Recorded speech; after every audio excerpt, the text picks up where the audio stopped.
color revolution is a soft overthrow of the government. You could look at Trump-Russia collusion that way. I mean, they did impeach him, not over Trump-Russia collusion, but they impeached him twice over stuff that was just fabricated.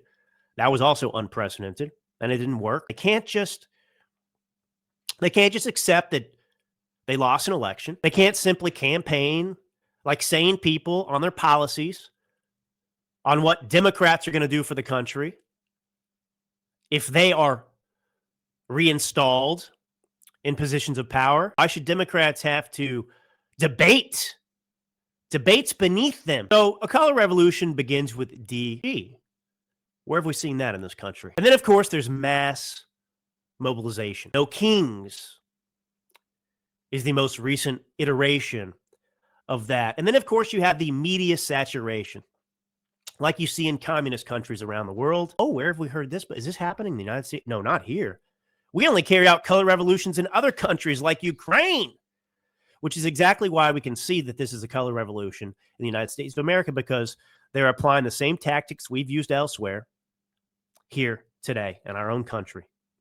This is treason of the highest order. It's sedition, and they're all involved in it. And then, of course, you have the bureaucratic resistance. And then, of course, you have lawfare, courts, prosecutors, investigations that are used as political weapons. Sound familiar?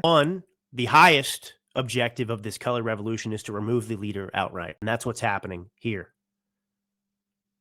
But either way, the target is always, I would say, an elected leader, keyword, elected leader that the political establishment cannot control. Now, I want to bring up one example of a color revolution just to get you caught up so you understand, get some context about how this works. It was the Orange Revolution. That was in 2004. Back then, you had a election in Ukraine, and you had a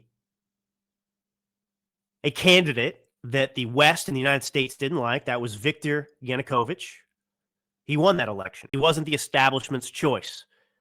He wasn't the elected leader that the political establishment could control. He wasn't their favored candidate. So what do they do? And so in response to these claims that were amplified by George Bush, that were amplified by the international community, amplified in the media, well, you had tens of thousands, if not millions, of Ukrainians that suddenly filled Kiev's Independence Square wearing orange. That was the color of opposition.